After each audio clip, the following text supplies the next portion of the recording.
Many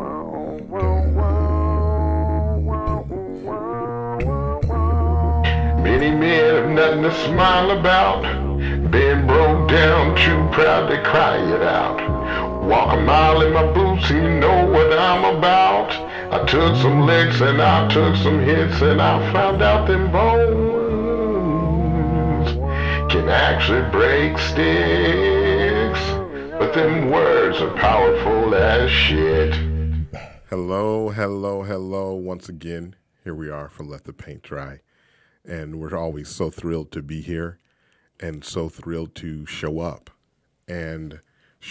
with what we have and where we are and what we're doing and a level of gratefulness. And as always, we'll open with a song.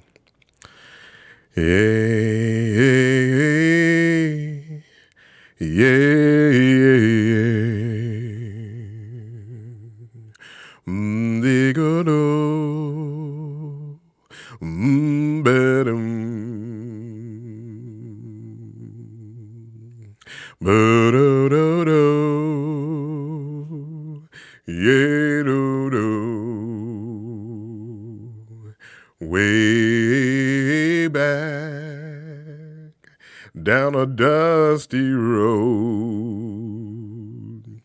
Way back down a dusty road. I found my peace way down a dusty road. Way back before I had gray hairs, I found my peace.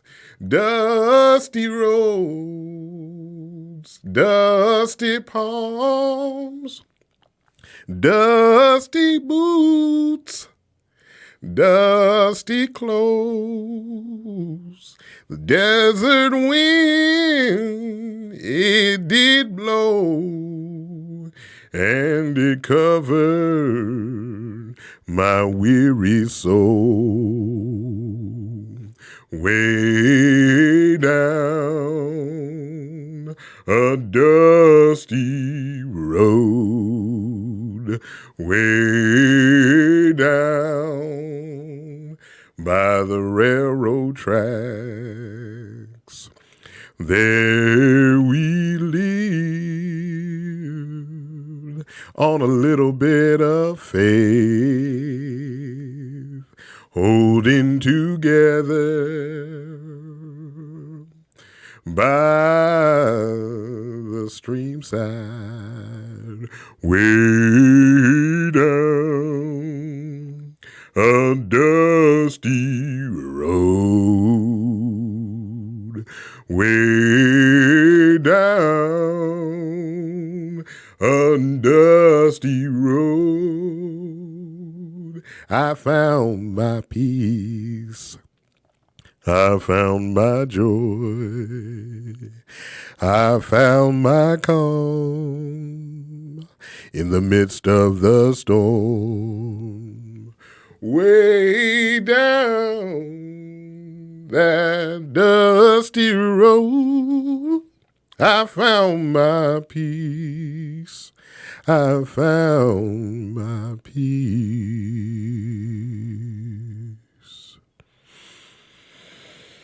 I hope that you're doing well. I find myself this morning contemplating, as I was coming in, I was contemplating about a question that a friend asked me yesterday. And she asked me, in the midst of where we are in this country, where we are around race, around Black lives, and around police brutality, and it being recorded like I've spoke about so many times, over and over and over. She asked me, how do I deal with not having resentment?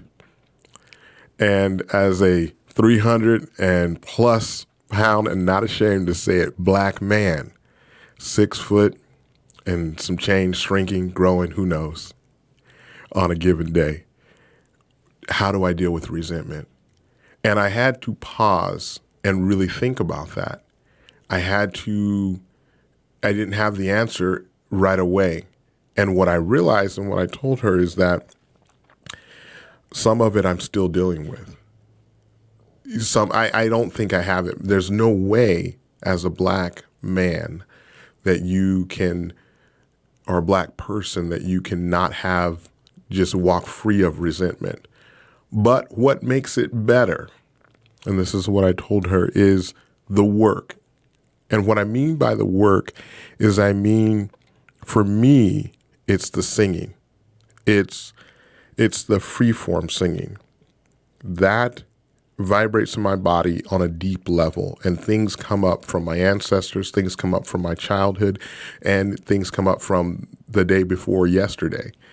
And that gives me peace in my body, and that helps me heal. And when I think about that, I think about the first time that I was called nigger. And the first time that I was called nigger was the age of 6. And I could take you to the spot in Southern California, in Hesperia, California, on the street and the house that I was called nigger. That's when it started for me. And so I think about that time. I think about that 6-year-old boy being there with the kids that would bully everybody in the neighborhood, and thinking about his older brother said, "Kick that nigger's ass." And I was 6 years old. And I think about that, and it's funny because I knew exactly what it meant. And I learned 2 things. I learned how to fight really quickly, and I learned how to run really fast, because it was 3 of them. And so I fought and I ran. And then after that, I started fighting and being prepared to fight every single day. Now remember, I was 6. And so that was the beginning. That was the first time that I remember being called nigger. And that was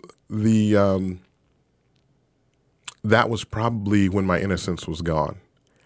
And so I think to myself, and I wonder, how do you become a vivacious, charismatic, and I'll go ahead and say charismatic, because it's a form of survival. How do you become grateful? How do you put a smile on your face as a black person? How do you be successful? How do you find joy? How do you show up for people? How do you lift others up?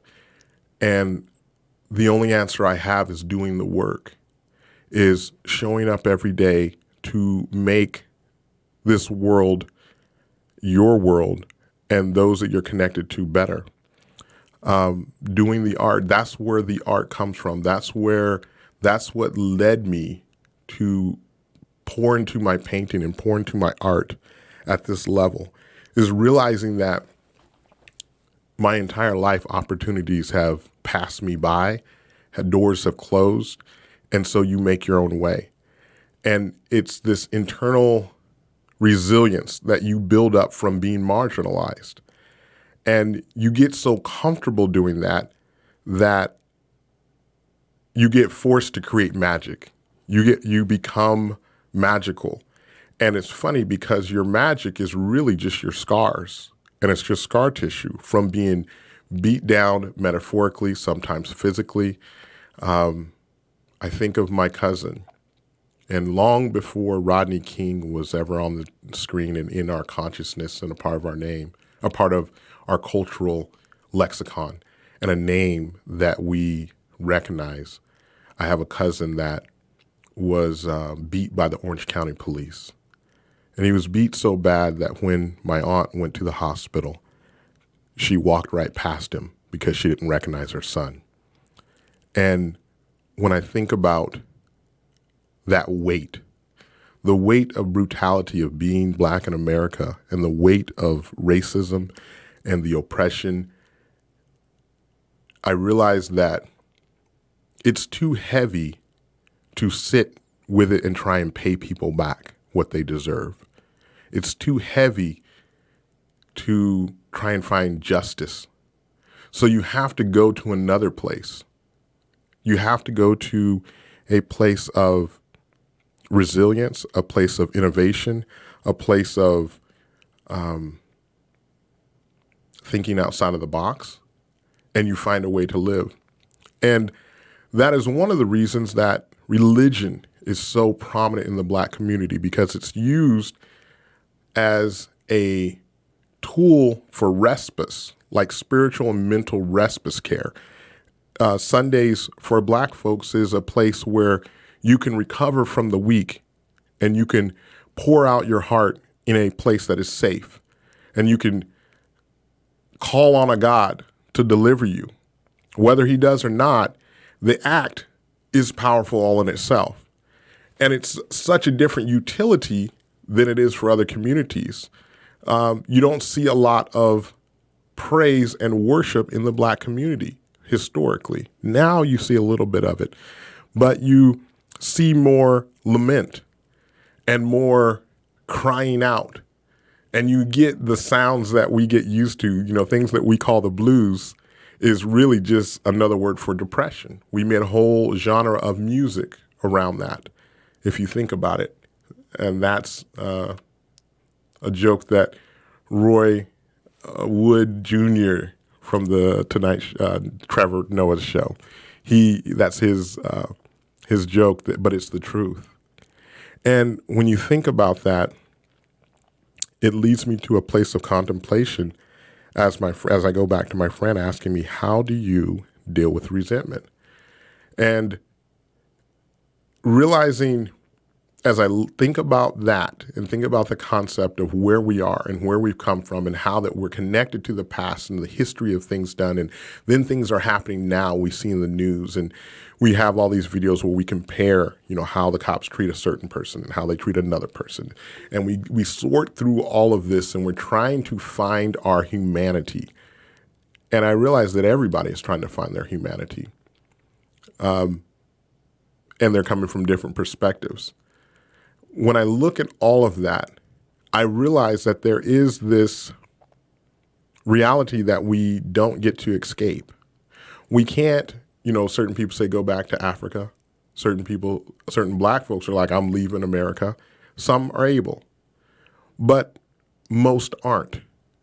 And the unique position of Black Americans that are born in America is we are, ironically, very American, but also in the same sense, never loved like other Americans, our counterparts, our white counterparts. We're not loved like that by our country. And it puts us in a place where there is nowhere to go. We can't escape, and we're not going anywhere. And the people that are deeply racist and that just instinctually have been taught to hate Blackness, Black people, they're not going anywhere either. And so here we are in the same pot, in the same country. And I don't think anybody's going anywhere. I think we're at a place where we have to solve this. We have to sit with this. We have to lean through this, lean into this in order to get through it. And I think of when George Floyd when it first happened, the level of pain and hate and rage that came up, the level of brokenness that came up in me. And then realizing that I couldn't stay there.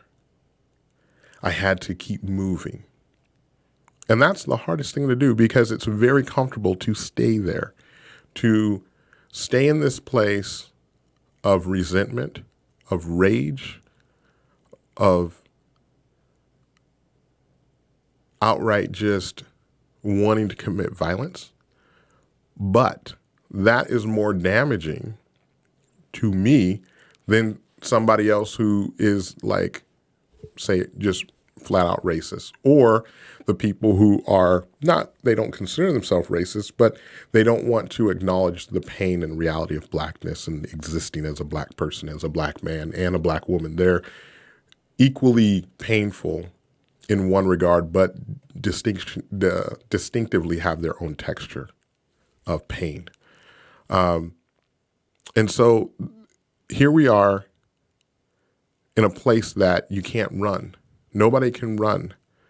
We are in a place where we have to find a self-atonement for what our ancestors have done and what they've given us and what we perpetrate, what we allow on a daily. And I don't really know what that looks like. All I know is that we can't run, and that more than likely we're not going anywhere. We're not going to another country. We can't escape. And that puts me in a place of where I'm deeply challenged and deeply inspired, because being marginalized my entire life has allowed me to have what E.D. Du Bois, or Du Bois, either way you say it, he calls the dual consciousness. Whereas a Black person, you're thinking as a Black person and understanding things from a Black lens, and you also understand things from a white lens, because you've had to understand how a white conditioned American mind thinks, and you move with both of those simultaneously as you navigate social settings, private settings, conflict, and you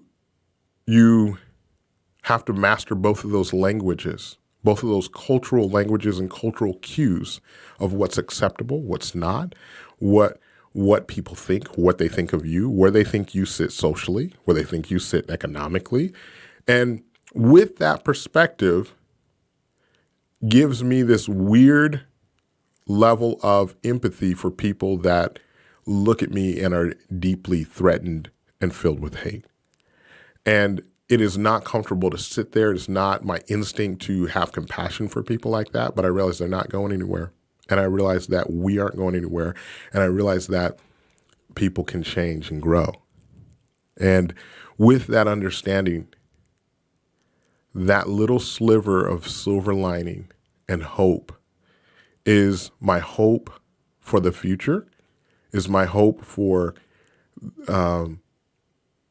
growth, and is what I'm leaning into, and is the healthiest place that I can go, is not staying in a place of rage, not staying in a place of resentment, but moving to a place of healthy boundaries and a place of understanding and an objective place, and then also having a sacred place where I can just cry it out.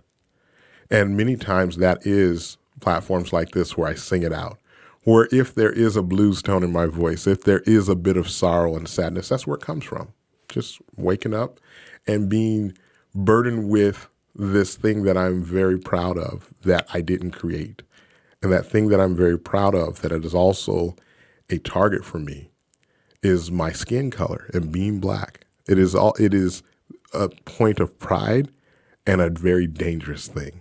If you go to Monarch, Missouri, and you're there at night, or Monarch Springs, or Myrtle, Missouri, and you're there at night and you're Black, it could be very dangerous.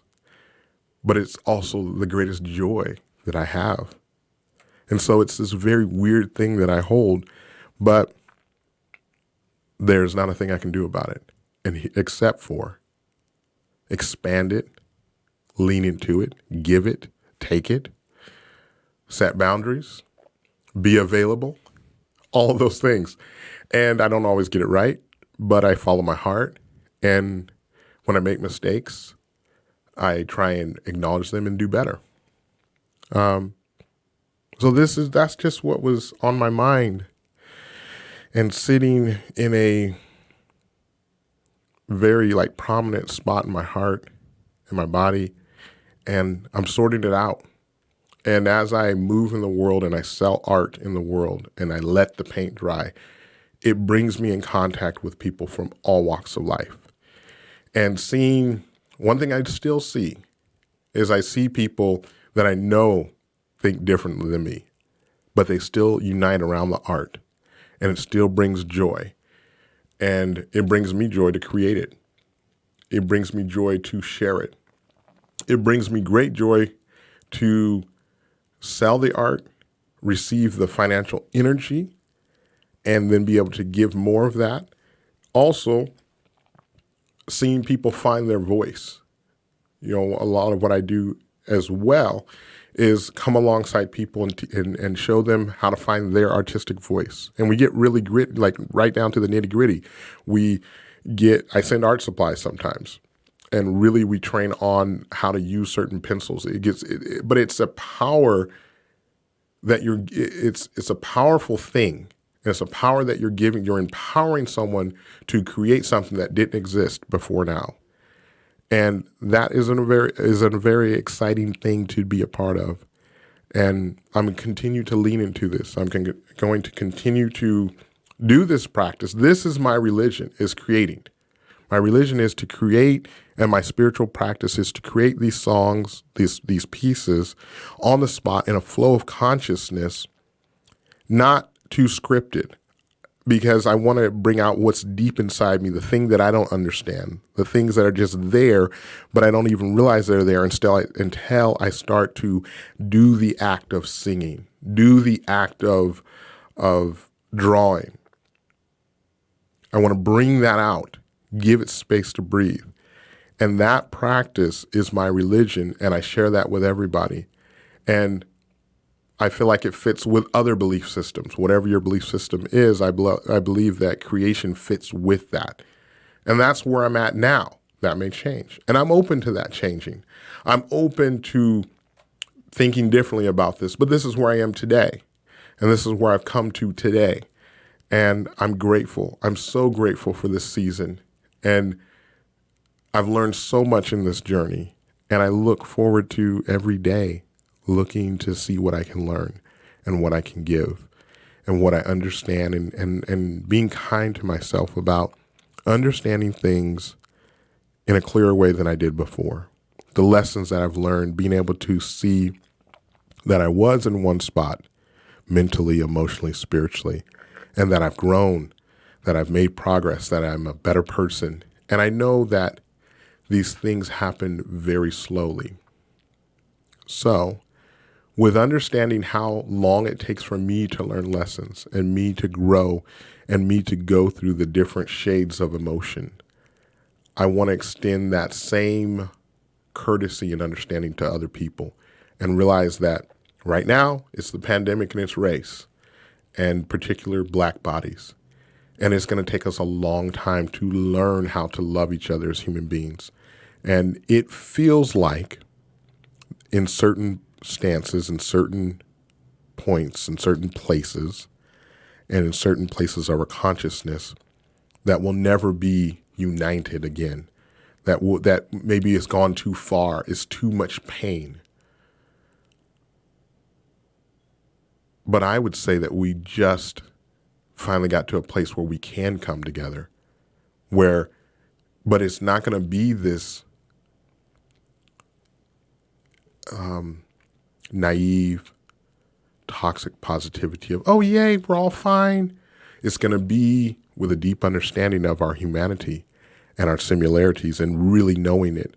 And knowing that when we look at each other, really understanding where we're coming from, like really knowing and feeling the pain of Black people and feeling the love that many white people have for this country because it's loved them in such a beautiful way. Understanding that.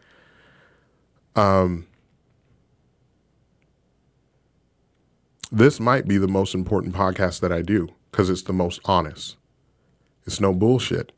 It's me just speaking from the heart of where it is and where I'm at with love. I have nothing but love and gratitude for this season that I'm in.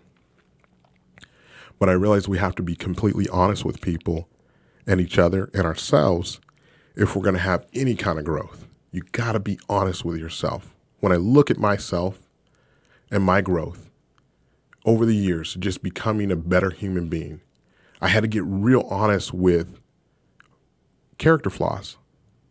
And so we have some cultural character flaws that we have to get real honest with ourselves about.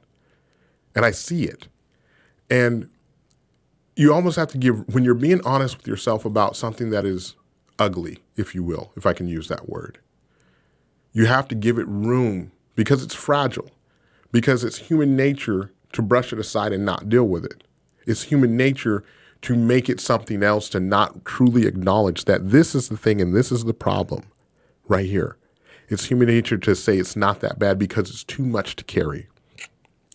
And racism and the marginalization is too much to carry. It's too much to carry for white people and it's too much to carry for black people. But we don't have a choice. So what we have to do is we have to be kind to ourselves and patient with ourselves as we work through this, as we work through where we are. And then we have a pandemic that, who knows? You know, there's so much confusion. We have to acknowledge how much confusion is out there. So there, we have to be kind to each other. We got to give grace to each other. That's the only way we're going to get through this. So with all of that, as my one friend said, and I think I repeat this, I think I said this before, but it was so powerful to me. She said, I said, why are we called? Why is this generation called to deal with this big of a problem? Why is it in our laps? Why wasn't it in our parents' laps? Why wasn't it in our grandparents' laps? And she goes, well, we finally got sick enough, so we're forced to ask questions.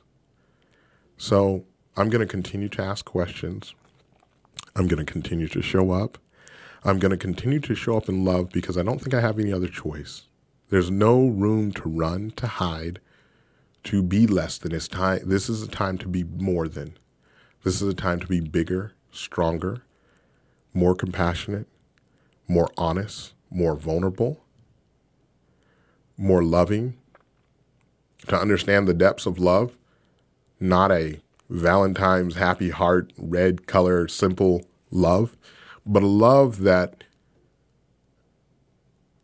will sacrifice, a love that will think of others, a love that will have hard conversations, a love that will cause you to love yourself so that you can love others. I think there's a good moment for a song.